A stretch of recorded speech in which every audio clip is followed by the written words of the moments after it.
Avec nous pour la troisième partie du Grand Journal, émission à suivre sur l'application gratuite Radio Player France. Place maintenant à l'entretien de cette édition.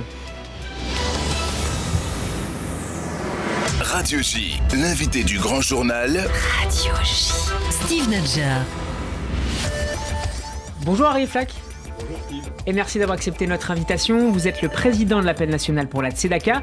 Il s'agit de la 30e édition de cette collecte unitaire menée par le Fonds social juif unifié. À quelques heures, quelques jours, petits jours de la fin de cette campagne officielle, quel premier bilan, Arié Flack, en tirez-vous ? Déjà, on a eu cette année un très haut niveau d'enthousiasme et d'engouement autour de la campagne de la Tzedaka. Pour ces 30 ans, la campagne de la Tzedaka a démontré une chose qui pour moi est essentielle. C'est une grande campagne de solidarité du judaïsme français, et c'est une campagne de solidarité du judaïsme français au sens où la plupart de nos donateurs viennent de la communauté juive. L'ensemble des organisations que nous finançons sont des organisations sociales issues du judaïsme français, et c'est aussi une campagne qui s'adresse à l'ensemble de la société française. Et donc, le bilan de ce 30e anniversaire, c'est en fait une manière de regarder le chemin parcouru. Parce qu'en 30 ans, ce qui s'est passé, c'est que les organisations sociales du judaïsme français ont réussi à démontrer qu'elles savaient s'unir pour faire face aux défis du handicap, aux défis de la solitude des personnes âgées, aux défis de l'enfance en danger, aux défis de la précarité, aux défis de court terme, l'urgence, avec la constitution de fonds d'urgence qui se déploient année après année, mais également aux défis de moyen et long terme, avec le financement de structures très essentielles qui nécessitent un investissement sur plusieurs années. Donc moi, j'ai une grande satisfaction avec l'ensemble des bénévoles qui s'engagent pour la Tzedaka. Parce que vous savez, la Tzedaka, il y a un président qui est avec vous aujourd'hui, mais c'est des centaines de bénévoles qui sont présents dans toute la France, à Paris, en Île-de-France, mais également en région, à Lyon, à Grenoble, à Toulouse, à Nice, à Marseille, à Strasbourg. Et par rapport à l'année dernière, la dynamique des dons est meilleure ? On a eu cette année un engouement très fort en début de campagne. Donc il est encore un peu tôt pour vous faire un bilan. Je vous rappelle que lorsque j'ai pris la présidence en 2020, nous avions collecté 3 millions d'euros. En 2021, nous avions collecté 3 250 000 euros. On espère bien faire mieux cette année.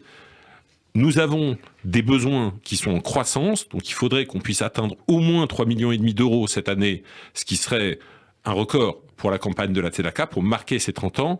Moi, je m'étais fixé comme objectif, quand j'ai pris cette présidence, de collecter 10 millions d'euros en 3 ans. On y est presque, et j'appelle l'ensemble de vos auditeurs à contribuer à cette campagne. Et pourquoi je les appelle à contribuer ? C'est parce qu'en fait, la Tzedaka, c'est plus qu'une campagne de dons.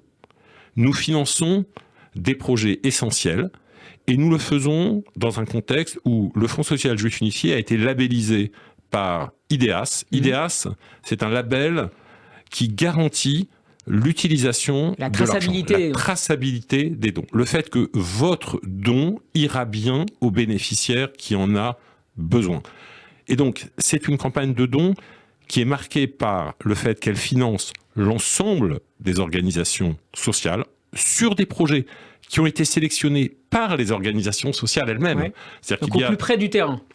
Tout à fait. C'est-à-dire que tout au long de l'année, la campagne de la Tzedaka, elle a lieu entre le 15 novembre et le 15 décembre. Elle dure un mois. Mais tout au long de l'année, les organisations sociales se réunissent, se rencontrent et décident quelles sont leurs priorités d'action, que ce soit dans le domaine de la jeunesse et de l'enfance en danger, que ce soit dans le domaine du handicap, des personnes âgées.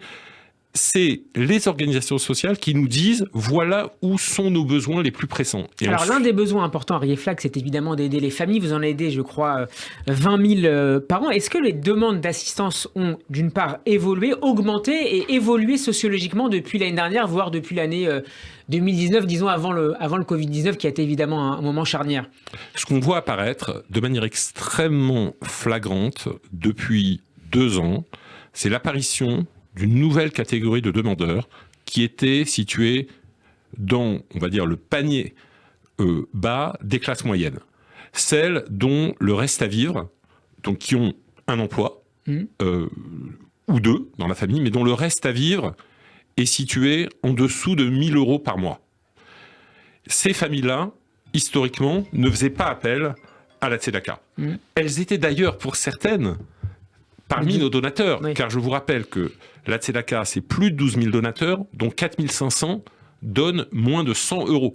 Et donc nous avions des familles qui étaient des contributeurs à la tzedaka, qui s'inscrivaient dans cette chaîne de solidarité, et qui aujourd'hui, avec l'apparition de l'inflation, avec l'augmentation du prix des denrées alimentaires, avec l'augmentation du coût de l'énergie, se retrouvent... C'est les besoins primaires qui sont menacés cette fois. Oui, se retrouvent avec un reste à vivre qui passe de 600 ou 700 € par mois à 100 à 200 € par mois. Et quand vous êtes dans un reste à vivre qui est de 100 à 200 € par mois, une fois que vous avez payé l'ensemble de vos charges essentielles, le logement, la nourriture, les habits pour les enfants, eh bien, comment est-ce que vous payez la cantine scolaire ? Et donc, on voit apparaître cette nouvelle clientèle, ces nouveaux besoins, ces familles qui ne toquaient pas à nos portes. Et c'est pour ça qu'on a d'ailleurs besoin d'augmenter cette année, pour 2023, le niveau des fonds d'urgence. Parce que, je le rappelle, c'est très important de le comprendre. La tzedaka, sur les plus de 3 millions d'euros que nous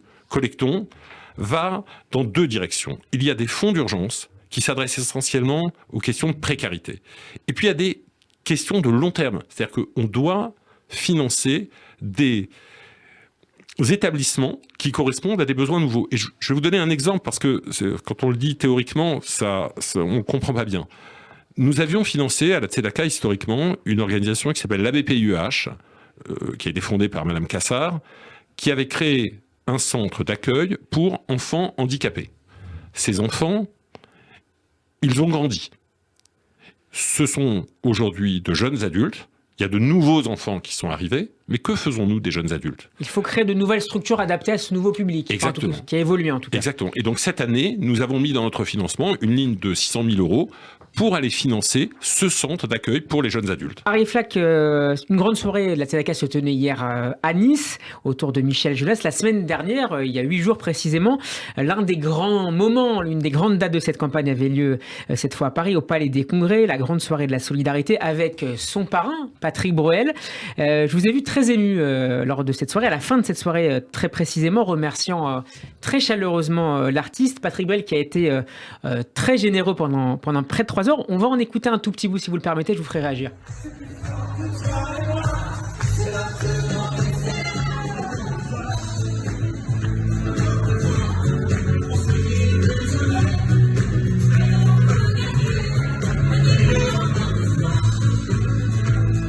Alors Patrick Broel présentait son nouvel album et notamment ce titre, encore une fois, qu'il a un peu fait évoluer pour la soirée. Encore une fois, on peut aimer, c'est la chanson. Encore une fois, on peut gagner, chantait-il ce soir-là, allusion à la Coupe du Monde. Élargissons un peu la question, est-ce qu'on peut gagner la bataille contre la pauvreté ? Est-ce qu'on peut vaincre la pauvreté ou c'est quelque chose d'immuable face auquel il faut s'adapter en permanence parce qu'elle ne disparaîtra pas ? La pauvreté n'est pas une fatalité. Et cette bataille, nous la gagnons chaque jour, à chaque fois que nous sortons une personne de sa situation de précarité. La bataille contre la pauvreté, ce n'est pas une bataille théorique, c'est une bataille qui se livre individu par individu, famille par famille. Et notre satisfaction et nos victoires contre la pauvreté, ce n'est pas de regarder des statistiques, c'est de savoir que une famille qui a mis un genou à terre parce qu'il y a eu une perte d'emploi, parce qu'il y a eu la maladie, parce qu'il y a eu un événement malheureux, eh bien, nous avons su l'aider à retrouver un chemin dans sa vie, un chemin qui va lui donner un sentiment que la vie n'est pas subie, que son destin n'est pas subi, mais que son destin est choisi. Et donc la bataille contre la pauvreté, nous la livrons, et nos professionnels la livrent tous les jours. Une fois que j'ai répondu à votre question, Steve, je veux à nouveau rendre hommage à Patrick Broel.